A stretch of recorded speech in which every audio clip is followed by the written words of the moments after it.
शैतान जो है उसका मकसद है जो परमेश्वर ने बनाया है उसे बिगाड़ना, जो परमेश्वर का सिस्टम है उसे खत्म करना। क्योंकि जब ऑर्डर टूटेगा, जो बिब्लिकल ऑर्डर है, अगर हमने उस ऑर्डर को तोड़ दिया तो हम फिर उस बरकत के हकदार नहीं रहते जो परमेश्वर हमें देना चाहता है। इविल स्पिरिट इफेक्ट जो है वो जैसा आपको लगता है हर टाइम वैसा नहीं होता। दुष्ट आत्मा बहुत कम ऐसे क्रिश्चियंस होते जिनके अंदर आता है और मैनिफेस्ट करता है, खेलता है, लेकिन कईयों को वो बाहर से तंग करता है, कईयों के रास्तों में वो रुकावटों को डालता है, कईयों को वो डैमेज करता है। लेकिन इन सब के पीछे एक ही कारण होता है। जिस तरह हीलिंग चाहे आंखों की हो, चाहे पेट की हो, चाहे कैंसर की हो, उनके पीछे एक ही रीज़न होता है, खुदावंद का अभिषेक, खुदावंद का मसा।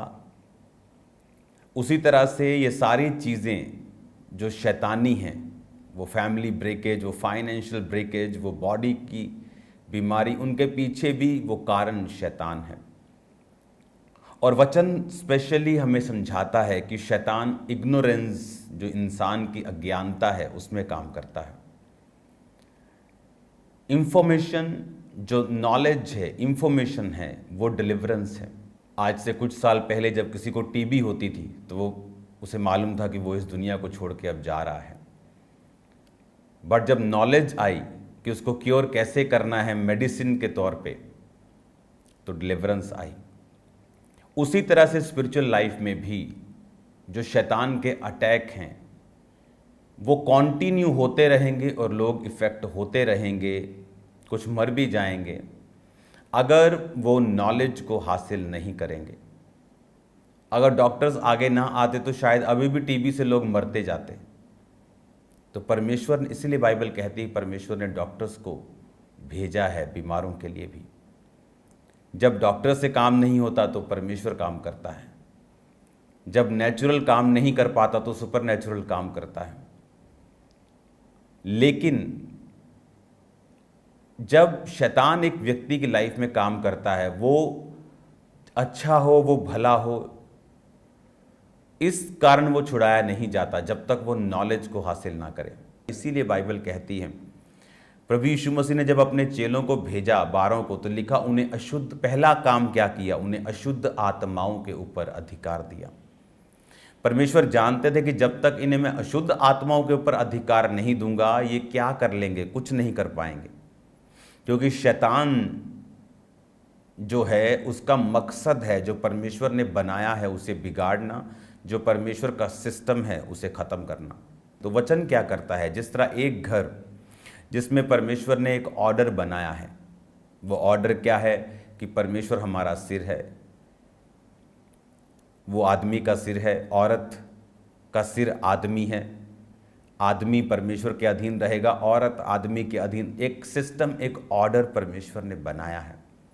आप नोटिस करेंगे जिन घरों में ये ऑर्डर नहीं होता, जिन घरों में इंसानों की, मर्दों की, बंदों की, जेंट्स की बेइज्जती की जाती है और औरतें अपना अधिकार जमा के रखती हैं, वो घर दुष्ट आत्माओं से कभी फ्री नहीं होते। वो घर कभी ऑर्डर में, ब्लेसिंग में नहीं आते कंप्लीटली। रीज़न, क्योंकि बिब्लिकल ऑर्डर परमेश्वर ने तोड़ा है। अगर परमेश्वर ने औरत को सिर बोला होता, बंदे को उसके अधीन किया होता, तो फिर वैसा चलता। ये तो परमेश्वर ने किया, इसमें औरत और मर्द का कोई लेना देना नहीं। लेकिन ये परमेश्वर का एक बनाया हुआ ऑर्डर है जिसे हमें फॉलो करना है। जब हम बाइबल टीचिंग को सुनते हैं, जब हम परमेश्वर के सब ऑर्डर्स को लेते हैं, किस तरह से हमें चलना है परिवार में, किस तरह से हमें चलना है अपने फाइनेंस में, किस तरह से हमें चलना है स्पिरिचुअल लाइफ में, हम एक्चुअल में उसके ऑर्डर को फॉलो कर रहे होते हैं। और जब हम ऑर्डर फॉलो करने लगते हैं, ऑटोमेटिकली जो डिलीवरेंस है हमारी लाइफ में एंटर करना शुरू करती है। इसीलिए पौलुस ने कहा था कि सप्ताह के पहले दिन परमेश्वर की कलीसियाओं के अनुसार इकट्ठा होना ना छोड़ो। ये क्या है, ये ऑर्डर है। कि ऑर्डर है कि एक विश्वासी चल के चर्च में जाएगा, सिर्फ ऑनलाइन नहीं देखेगा। ऑनलाइन और लोगों के लिए है जो मजबूरियों के मारे हैं, जो क्रिश्चियन नहीं हैं, जो जब फर्स्ट टाइम देख रहे हैं, जो पहाड़ों पे बैठे हैं, जो ग्लेशियर पर बैठे हैं, जो फौजी हैं, उन लोगों के लिए है। जब हम ऑर्डर फॉलो करने लगते हैं, ऑटोमेटिकली जो डिलीवरेंस है हमारी लाइफ, बॉडी, बच्चों में काम करना शुरू करती है।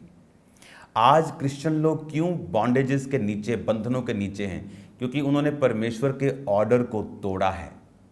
परमेश्वर ने कहा था निर्गमन में कि तुम कनानियों के साथ कुछ भी रिश्ता ना रखना, अपनी बेटियां ना बिहाना, ना अपने बेटे बेटों के लिए उनकी बेटियां मत लेना, नहीं तो तुम उन्हीं के रीति रिवाजों में फंसोगे, उन्हीं के जैसा करने लगोगे और वो तुम्हारे लिए फंदा ठहरेंगी वो चीज़ें। ये एक ऑर्डर था। लेकिन आज जब हम अन्य जातियों में रहते हैं, हम उन्हीं के जैसे रीति रिवाजों को फॉलो करते हैं, वही चीज़ें करते हैं, वही कुछ खाते पीते लंगर सब करते हैं। उस वजह से हम ऑर्डर से बाहर निकलते हैं और हमारी लाइफ में डिलीवरेंस नहीं होती। आप वही फाइनेंस में आपकी कोई तरक्की नहीं, आपका शरीर बीमार है तो बीमारी, आपने प्रेयर भी कर लिया, आपने सब कुछ कर लिया। क्योंकि जब ऑर्डर टूटेगा, जो बिब्लिकल ऑर्डर है, अगर हमने उस ऑर्डर को तोड़ दिया तो हम फिर उस बरकत के हकदार नहीं रहते जो परमेश्वर हमें देना चाहता है। हालेलुया। परमेश्वर की गहरी वेदों को परमेश्वर के दास के द्वारा जानने के लिए और ऐसी और नई वीडियोस को देखने के लिए हमारे YouTube चैनल को सब्सक्राइब करें और साथ में बेल आइकन को प्रेस करें ताकि ऐसी और नई वीडियोस की नोटिफिकेशन सबसे पहले आप तक पहुंचे। जुड़े रहें परमेश्वर की हजूरी के साथ। God bless.